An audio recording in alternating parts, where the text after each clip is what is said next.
Toca World Touring Cars is the third entry in the popular Toca Touring Car series. It would be released for the PlayStation in the year 2000 and again was published and developed by Codemasters. That would also see a release on the Nintendo Game Boy Advance in 2003. And while many elements of this game do feature on the Touring Car Championship, the main focus would be met with more worldwide competitions. But the fully licensed British Touring Car Championship would not be included in this game, which did upset fans of the series, but the game would still see phenomenal success in terms of sales and just the popularity overall. The gameplay itself would also take on more of an arcade approach compared to that of the original games, replacing many of the various elements seen in earlier entries in favour of a more simplistic approach. In the North American region, this game would also be rebranded under the name of Jarrett and Labonte Stock Car Racing. That would essentially be the same game overall. It has the same menus, the same list of cars. There's very little difference in between the two games. And the game itself, due to the popularity of the series, would still go on to be a bestseller in the UK. That would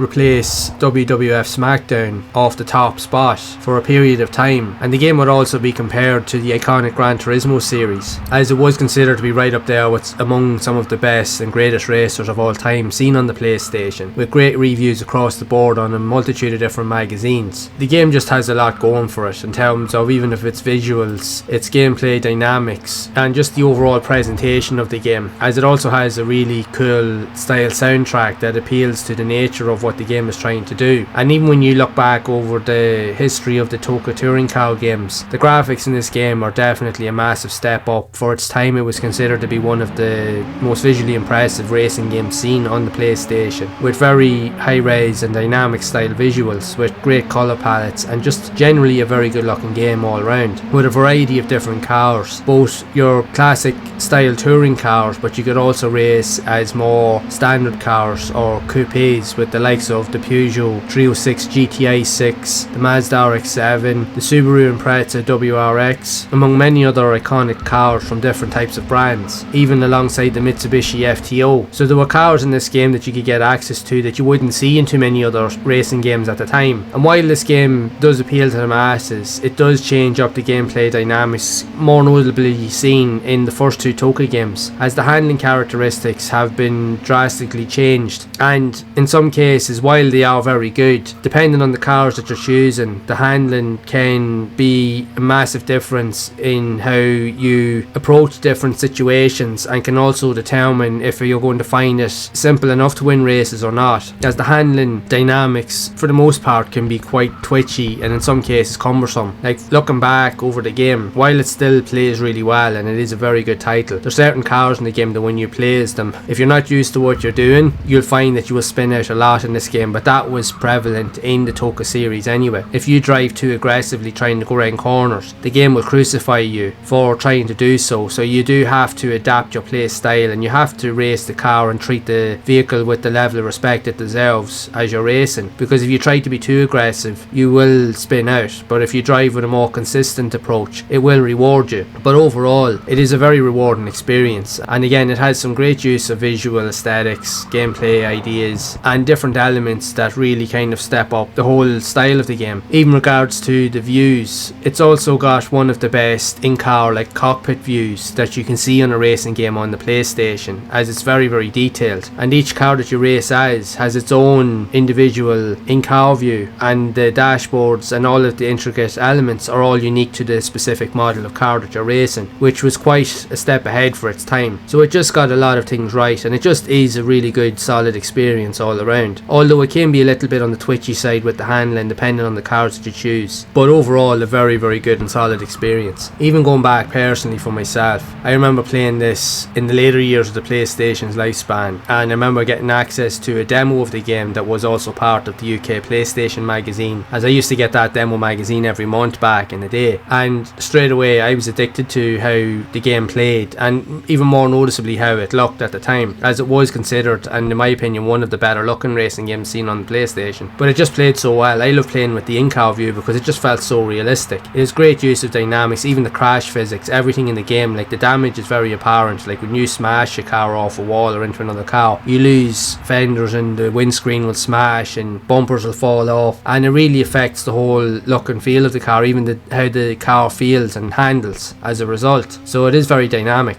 But the one thing I will say about this game is, although it has some phenomenal elements, this is not an easy game to pick up and play, even when you play it on an easy difficulty. This game is hard to master, and depending on the various modes that you do pick to play as, depending on the car that you choose, what happens is a lot of times it will pit you against cars that, in all respects to it, you have no hope of winning against anyway. And it will take a lot of skill, a lot of time and error, or trial and error, should I say, to have any chance of winning the races, is because the computer AI is overly aggressive in this game, to a point that they will always catch up on you and overtake you at a moment's notice. So it really just boils down to not just skill but luck to determine whether you're going to win races, and the chances are you will lose more than you win in this game, let's just put it that way. But again, it doesn't take away from the overall gameplay experience. It is a phenomenal game in its own right. But if I'll be honest, in my own personal opinion, I loved the previous two Toca games, and Toca 2 is probably my favourite out of them all, because for me, the handling physics in the game were really on point, and for me that just felt like the best overall package in terms of what it offered, even with the modes and the championships that were available, because you could race anything from like small or support car championships and arcade modes, even using the likes of, at the time, the Mark IV Ford Fiesta, where you could race in the Fiesta Championship, and then you could move your way up to unlock other additional features and tracks and bonus tracks to use different types of cars again in the Touring Championships. Now, it wouldn't have the mass appeal that World Touring Cars has in terms of what is presented, because this game has an insane amount of cars and tracks that you can play through, again with more unlockables, and even with a cheat function that you can access passwords, that you can unlock everything and just play through it as and when you want to. But Toca 2 for me, from my own personal experience, would be my favourite. It just had a more balanced approach to how it played overall, but it doesn't take away from World Touring Cars. It is a phenomenal experience, and it is one of the best racing games on the PlayStation, hands down. And if you haven't played it, and if you're a fan of the Toca series, you do need to play this game, or even the Jared and Labonte version, again in North America. Whichever version you play, they're both technically the same, so regardless of whichever version of the game you do play, it is a worthwhile experience, and I highly recommend that you do try them out. And I would love to know your thoughts on Toca World Touring Cars for the PlayStation, if you have played the game yourself, and if so, what do you think of this game, and what do you think of the series overall in general? Are you a fan of the series? I'd love to hear whatever stories you have of these iconic games, so be sure to share them down in the comments below. And if you have enjoyed this video, make sure to leave a like, subscribe to the channel, and hit the bell to be updated of future videos. And if you would like to see more content on the channel around similar type of racing games, then you can check out this playlist here on screen to see more of those games in action. And as always, keep those gaming memories alive.